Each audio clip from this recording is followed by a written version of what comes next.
how good this E63 Coupe is.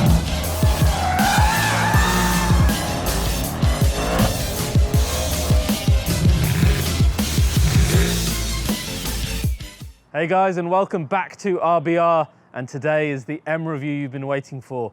That sculpted piece of meticulously engineered metal behind me is the mayor of M-Town, the brilliant new M5 competition.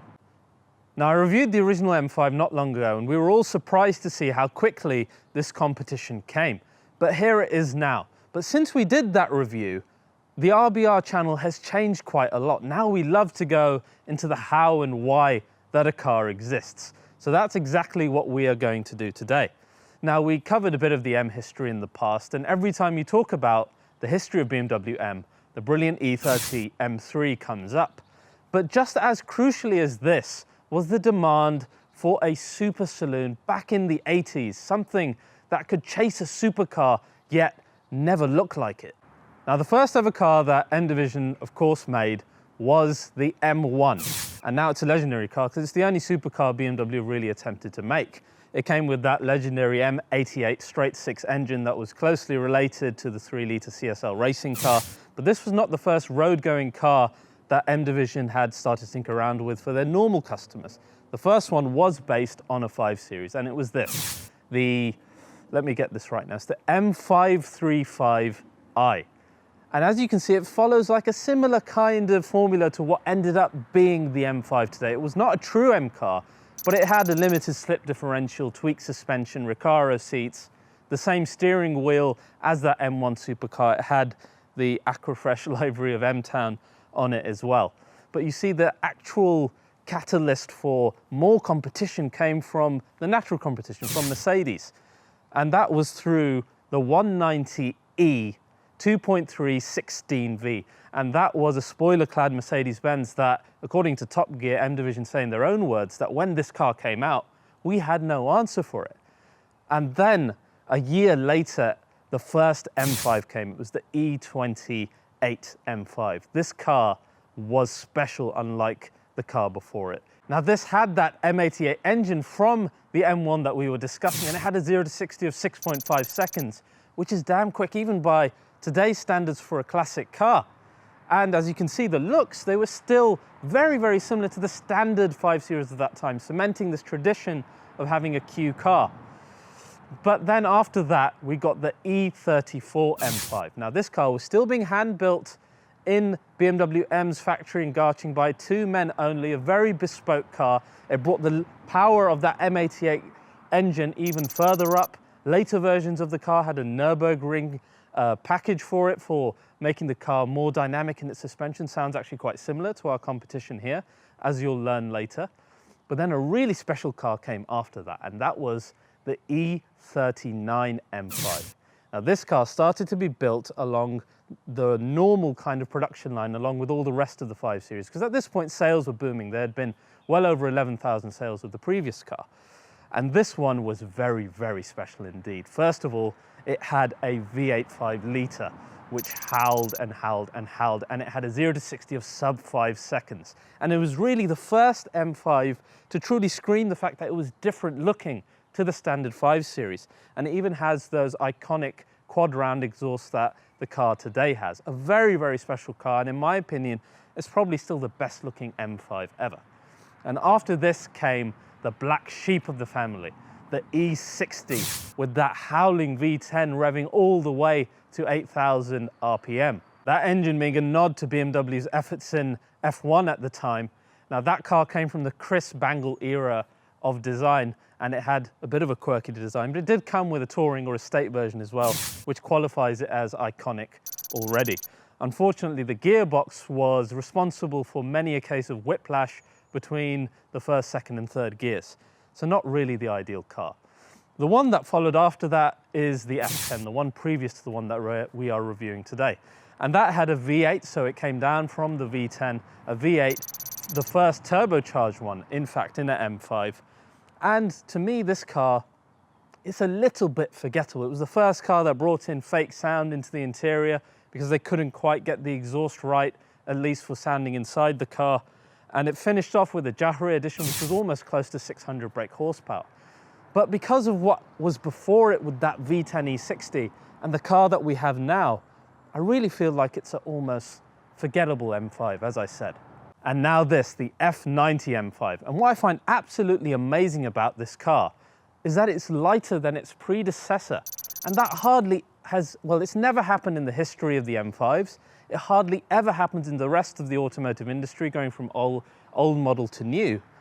But beyond that, this car adds a much heavier X-Drive system into this car, which always adds weight to a car. And they've done that through the clever use of lightweight materials like the carbon fiber roof. You can immediately see when you see this car, but there's extensive use of aluminium in the chassis, in the hood, in the wings, and all over the car in order to reduce the car's weight and make it lighter not only than the previous car, but than its rivals as well. The F90 has a 4.4 litre twin-turbo V8 this time, and it produces 592 brake horsepower. But this time, as we said, it can send all that power into the all-wheel drive X-Drive system, or you can disengage it and have just two-wheel drive, rear-wheel drive on this car, drift mode like its rival, the E63 has.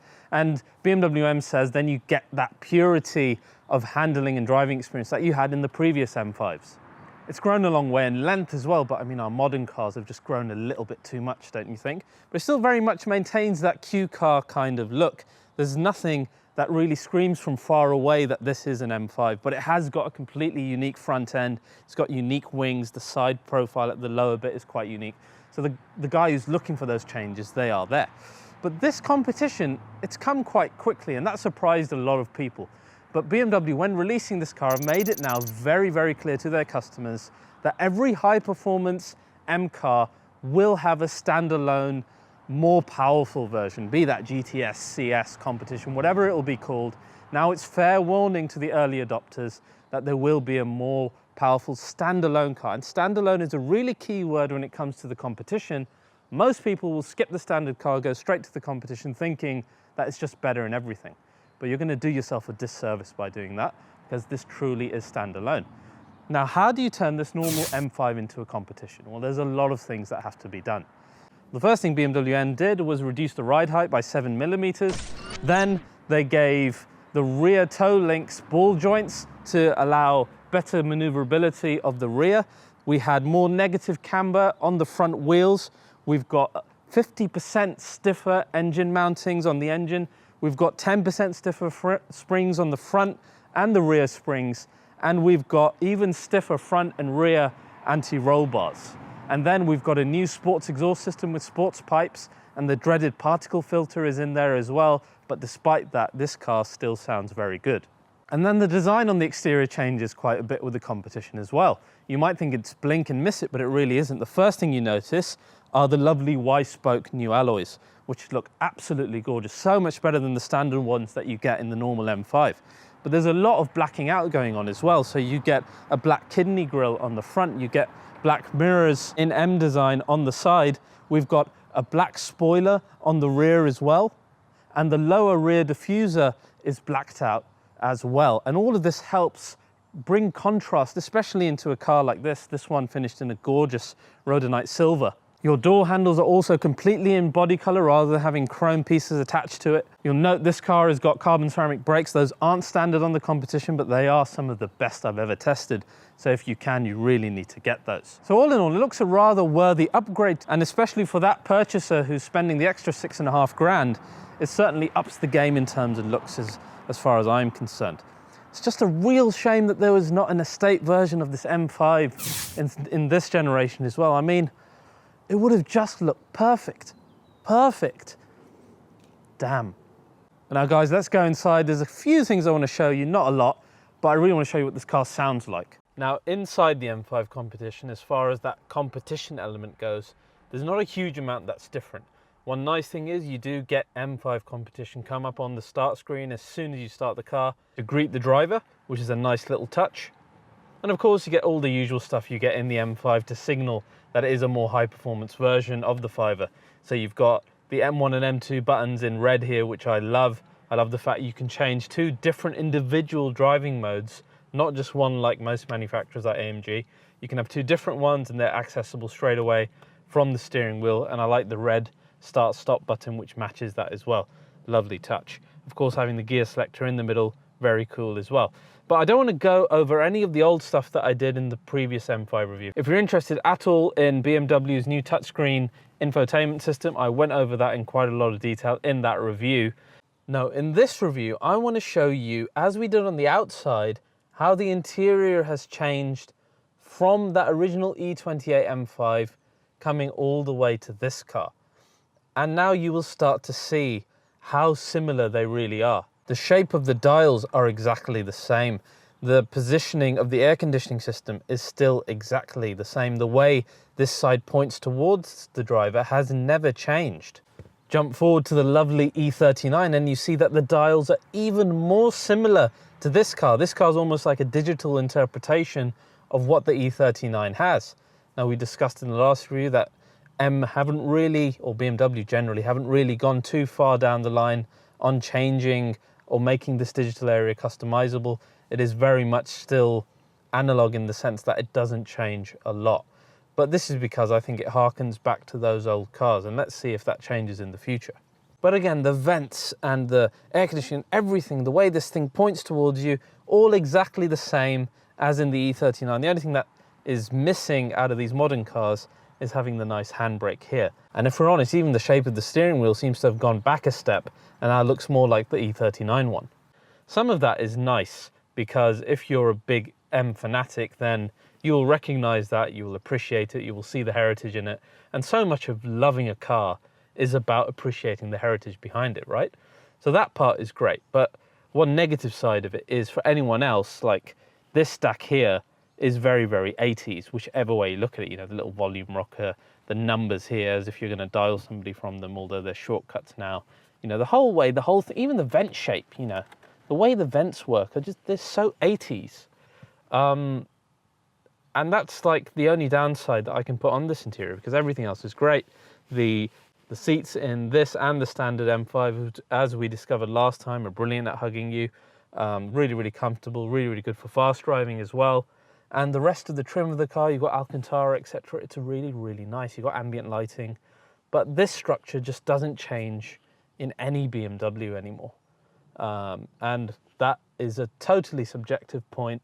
It depends what you guys think of it as drivers. In terms of competition specifics, you've got this dark aluminium, black chrome, carbony type trim, which is unique to this car. And then you've got the M seat belts as well, but there's not really anything else that denotes this as a competition. But significantly for us at this point, I'm going to go on more about the interior. I want you to see what the new sports exhaust system with its new pipes sounds like, because it is quite an exciting sounding system. Now I can just put the car straight into Sport Plus through the M2 button here, and we're going to start it up now.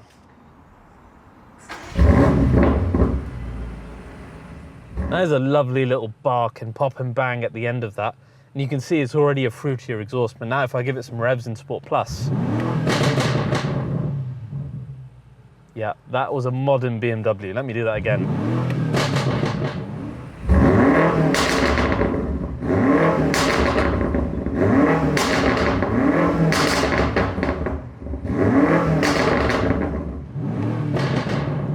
How lovely is that?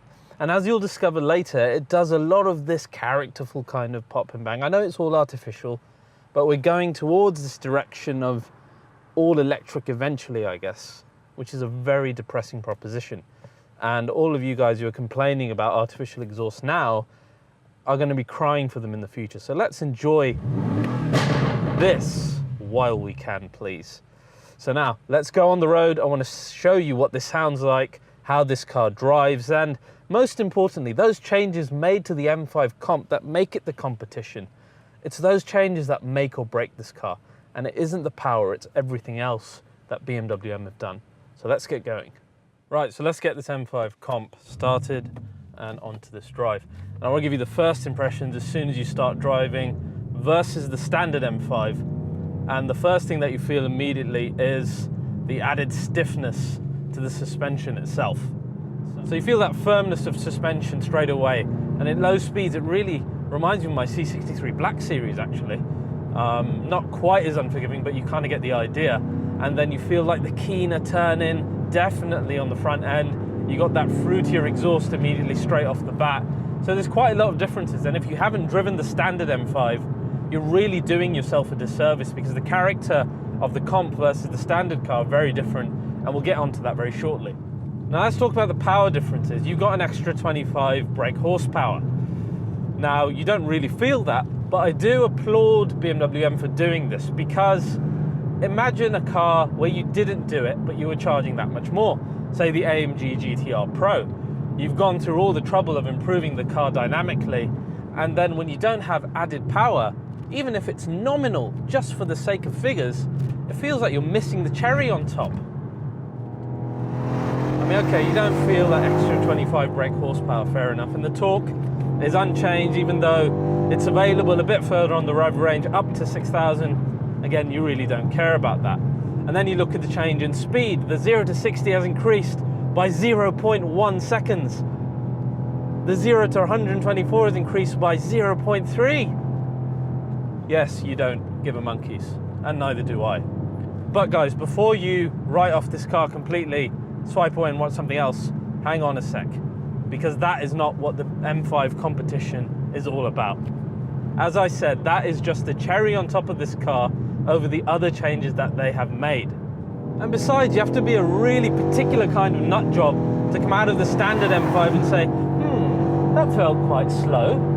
That just doesn't happen. That car is rapid, and so is this one. It is absolutely blisteringly fast, this car. Torque, okay, maybe yes, versus the E63's 100 Newton meters advantage, but power and speed, well, just look. It doesn't matter where you are in the rev range. It doesn't matter what gear you're in, what the weather is, whether you have any tire tread left or not. This thing is absolutely ballistic. The M5 is like a German cruise missile with a luxury interior fitted inside of it. I'm in Sport Plus, and you can feel the engine response of this V8 twin turbo is immediate. It doesn't matter where you are. The other thing I'm sure you've noticed already is that the sound is that much better in this car, and that's with the inclusion of the particle filter. So BMW M have done a really good job of making this sound good despite that. But these were never the bits that needed attending to. When we detailed the changes made to the M5 to create the competition earlier, you heard one theme reoccurring again and again: stiffness.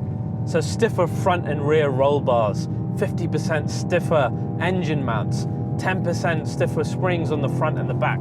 So stiffness is on the menu, and the M5 comp is the culmination of the pros and cons of those changes. Now to feel these, we're going to put everything into sport, and I'll put the ESP on MDM, which kind of gives you a bit of rear play but maintains the X-Drive.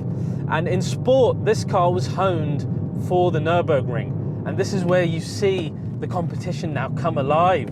You probably remember me saying the same thing at this point if you've seen my M2 competition video. It's at this point you start to feel those percentages. I can immediately feel the more keen turn in.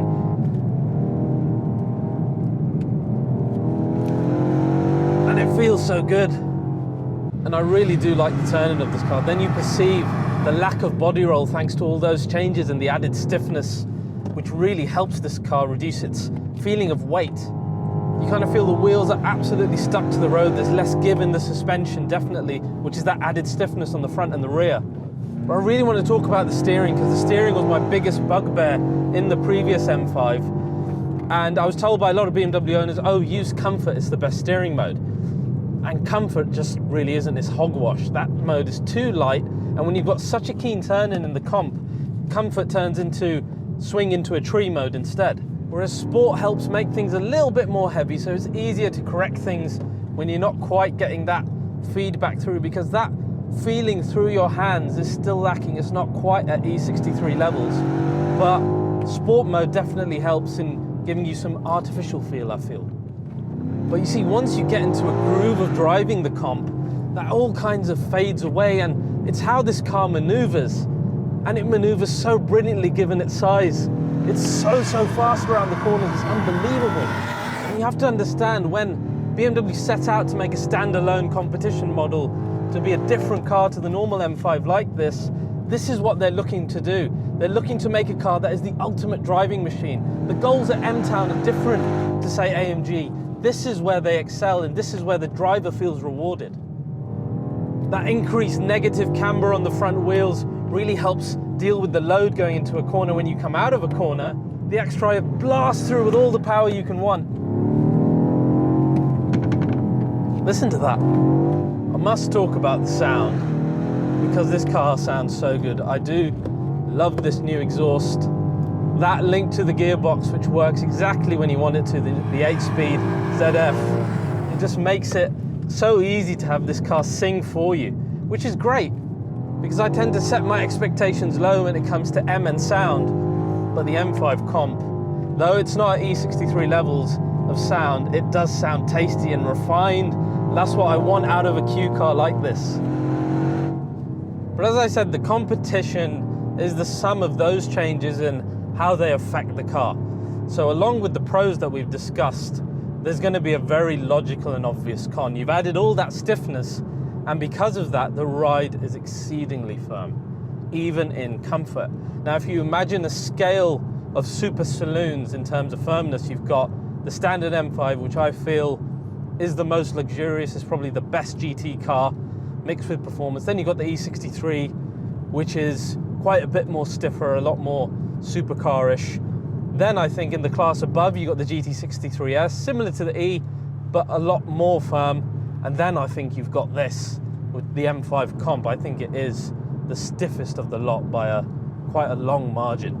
So when you're on these kind of country roads, every single bump the car gets unhinged by. But it's not just bumps, it's the texture of the road that tend to kind of destabilize the car. And that tells you just how rigid this is.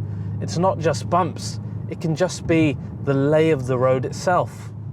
God forbid you find a bump, because it very quickly reminds you you're in basically a supercar. I did the one suspension test that no other auto reviewer can argue with, and that is the pregnant passenger test. Don't try this at home, kids, you'll get beat.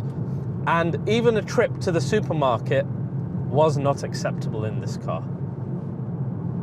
So even though those suspension changes to a driver like me are absolutely delicious, I'm not convinced that they will be for all of your passengers. So every time I get an M5, I get asked, what do you think versus the E63? And I absolutely detest this question. For me, doing a head-to-head like that is a nonsensical concept. To use that ancient phrase, beauty is in the eye of the beholder. The AMG guy is looking for sound, great interior, and more steering feel. Now, while this might not get me hot and heavy, someone like, say, Joe Achilles will have a little accident before he even gets in the car. And that's absolutely fine. Why do you insist on trying to pick a winner? Why do you insist on those sad drag races? Be honest with yourselves. You've already picked the winner for you before they've even left the line. Similarly, if you're out there thinking that BMW M are out there solely to create a car to attract AMG customers or stick it to those customers, you're a damned fool. Everything about this car caters to the BMW M fan. From the dogged obsession of keeping the interior exactly the way it was back in its heyday, to the nths and tenths of the changes made to the suspension, the adjustability of this car, the way they want to keep it a Q car. Everything about this car is taking that M formula to the nth degree for that customer. Just like that M-Town campaign that I've made little digs at, it's catered just for the M customer. It's not for anyone else, it's for the loyal ones. The M5 competition stands as a separate car to the standard M5. That standard M5, I feel, is the best GT car in the super saloon category. It's that much more comfortable, that much more refined. If you got a bad back, that is the car to go for. It's not as mad as the E63S, and it's got 90% of the performance that you'll find in this M5 competition. But the M5 comp is that much more M in every area. It's stiffer, faster, more dynamic, louder. Sometimes it really feels like a supercar with just the shell of a saloon on top. And sure, while it's never ever going to be tracked like the 2s, 3s and 4s of the M family, just the fact that it has the ability to tackle the Nürburgring and GP circuits in the same fashion, that's what this car is all about. And that's what makes it the ultimately capable all-round M car. Guys, thank you so much for watching this review on the new M5 competition.